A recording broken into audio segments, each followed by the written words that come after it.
Olá, meus irmãos e minhas irmãs, estamos aqui para dar continuidade à nossa formação de introdução aos sete sacramentos. E vamos tratar agora rapidamente do sacramento da confissão.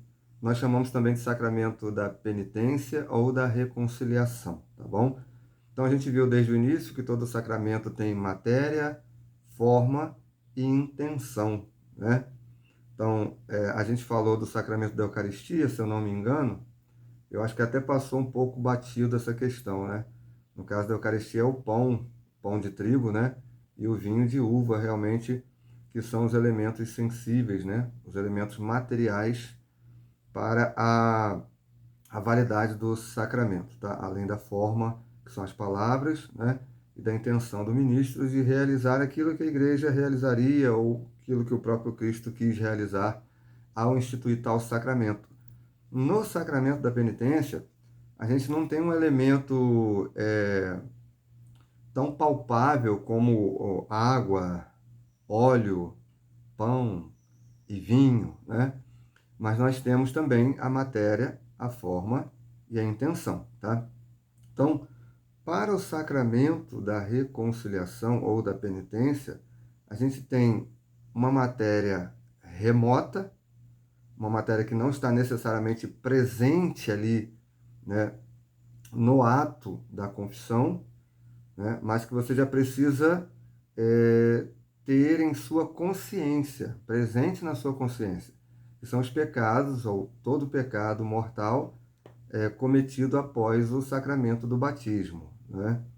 Então, o sacramento do batismo apaga, zera a nossa vida, se você já adulto o recebe, né, em relação aos pecados. Mas aí, se você peca após o sacramento do batismo, você precisa buscar a confissão, se reconciliar com Deus, com a igreja, né? Então você tem uma matéria remota, essa matéria que está mais distante do ato da confissão, mas que você traz na sua consciência, que são os pecados, né? Claro que essencialmente os pecados mortais, mas até mesmo os pecados veniais podem ser trazidos também à presença do ministro, no caso, né, os bispos e o sacerdote também, tá?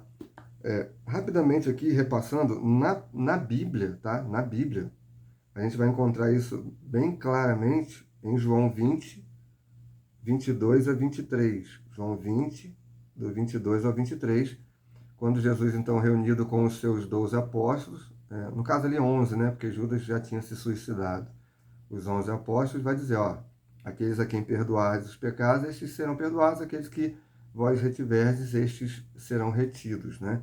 Então, o poder de perdoar os pecados, claro que em nome de Jesus, né, em nome do Senhor, é o Senhor quem primeiramente opera, né, age em cada sacramento, e quem pode perdoar então esses pecados, quem pode ministrar este sacramento, os cardeais no mundo inteiro, então eles têm uma jurisdição maior, bispos e sacerdotes que possuem autorização para absolvição. Então não é qualquer sacerdote também que tenha autorização para a absolvição dos pecados. Quem pode receber?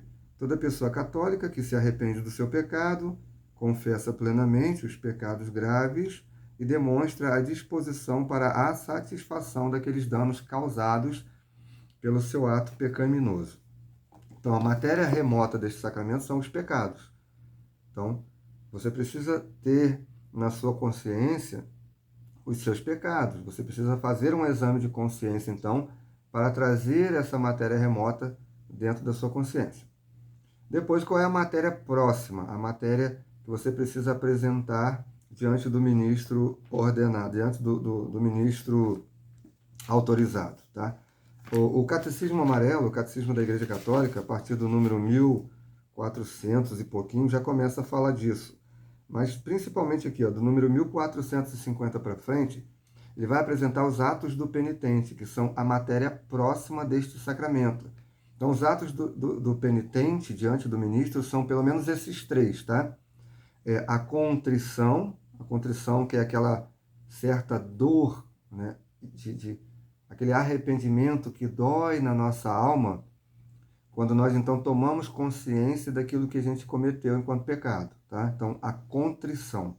Então não basta só a atrição, não basta só lembrar que eu pequei, né? Ou não querer pecar por ter medo de ir para o inferno, mas é necessária aqui uma sincera contrição. A contrição não é só lembrar do pecado ou querer fugir do pecado por medo de ir para o inferno, mas é o medo de ofender a Deus, né? É a dor de ter ofendido a Deus. Então, contrição, né? Depois, a verbalização, a confissão propriamente dita. Então, eu preciso externar isso. E depois, a satisfação. Então, 3 atos do penitente: contrição, confissão e satisfação, né? Então, depois eu preciso tentar satisfazer, reparar, né, de alguma forma, o mal que eu fiz, tá? Até se a gente pudesse, se fosse aqui o caso, a gente aqui entraríamos já na doutrina do purgatório, né? Porque se você morre antes, por exemplo, numa situação de pecado grave, e você morre, você confessa, você teve a contrição, você teve a confissão, mas ainda não a satisfação. Ou seja, então, o pecado ele traz uma dupla consequência, que é, no caso, a culpa e a pena. Mas se você, em vida, não satisfez ainda as penas, não reparou, de alguma forma, o mal cometido, então o purgatório não é uma segunda chance, mas é um lugar de purificação das penas temporais, daquelas penas que a gente não conseguiu purgar em vida, entende? Mas aí é assunto para um outro mini curso que a gente, de repente, futuramente pode trabalhar, tá? Então, matéria remota, matéria mais distante, né? Mas que você traz na sua consciência, são os pecados cometidos após o batismo.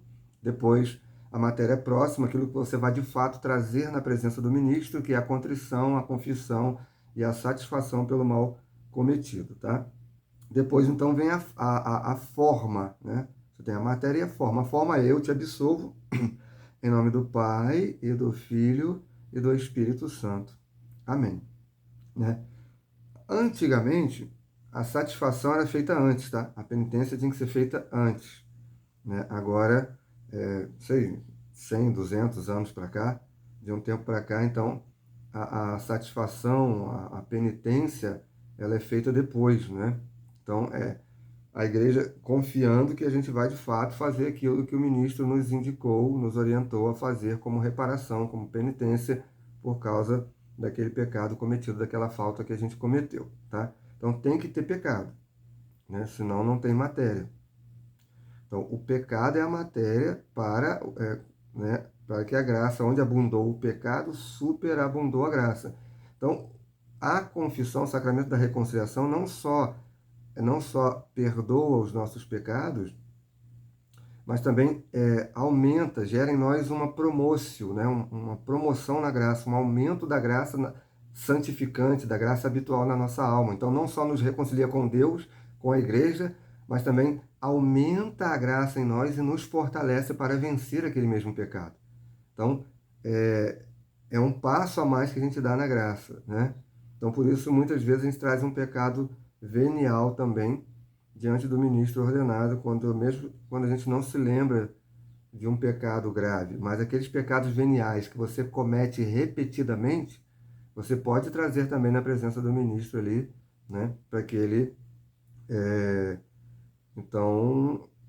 ministre sobre você o sacramento, para que essa reconciliação aconteça. E se você só se lembra de um pecado venial, você pode lembrar de um pecado mortal cometido antes, que você já até foi redimido, mas você pode trazer de novo a presença do ministro como matéria, porque mesmo que você não precise daqueles, ou se você tem dúvida, e você não precisa ser de fato perdoado, mas o aumento da graça vai acontecer, né?